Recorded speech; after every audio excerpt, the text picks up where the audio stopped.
But moving on then to the Alpines, then Karl, and specifically Ocon's Alpine career ended lap one in Qatar as he moves aside for Jack Doohan this weekend, the 24th driver to take a race start this season. How can you see him faring? And will Flavio's gamble pay off given how close things are behind in the constructors? Oh yeah, and he'll end up getting like 10 points or something stupid, and he'll kick half the team down. And anyway, um, uh, I'm not worried. I think Doohan will be great. It's worth a shot. They've got nothing to lose. Wreck the car. Who cares? They've got another car next year.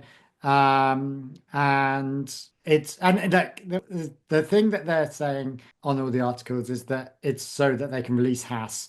I don't release him to Haas. I don't quite understand that because Ferrari is releasing signs to Williams and not stressing about it. So I don't quite understand the theory behind it, but I think it is there's Ocon's not performed that well this year. Okay, he did well 2 races ago, but Gasly is wiping the floor of him and is doing very well actually for a rubbish box car.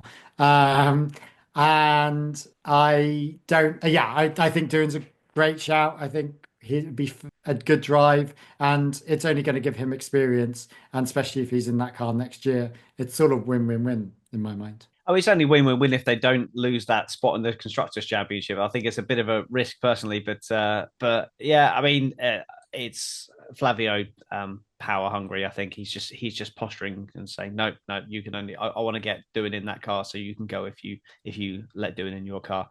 But yeah, it's bit of a risk from Flavio, I think. But like you say, it's to be honest. Alpine sixth, seventh, it's still a failure. So yeah, why not? Why not indeed? Mm. So then, Alex, moving on to Haas, they have dropped back down to seventh now because of Gasly's strong performance. Once again, they are 5 points off that sixth place, but they are one good result. They could snatch it back. The stranger things have happened, and Haas have had some genuine pace this year. Alpine have been very up and down, but given that they got a rookie in their second car, Alpine, can you see K-Mag and Hulkenberg making a final smash and grab for that sixth place, which would be, let's be honest, a fantastic season for Haas, given where they started? They can, yeah. I mean, Haas have had a few promising performances this season, and if they get a double points finish and Alpine have a bad weekend, then they've got that sixth place, and like you say, considering where they were last year, and at the start in testing at the start of this year, it looked like they were going to be dead last. So to finish sixth would be a good performance for them. It has been a fairly solid season. I think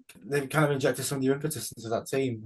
And next year with Ocon coming in, I mean, I know it's not at his best this season, but he still is a reasonably quick driver. And they've got Ollie Behrman coming in the team. The signs are good, and I think Kevin will want a strong performance in what is looking like his last race for the foreseeable. Maybe he'll be back in the future. We don't know, but yeah, he'll want to go out on a high. And Nico Hulkenberg, after a very strong season, looking to get another good result. I think it's if only one car finishes in the points, then it's a bit of a tall order because they'll have to finish seventh, and that is quite high if a lot of the big teams all make it to the end.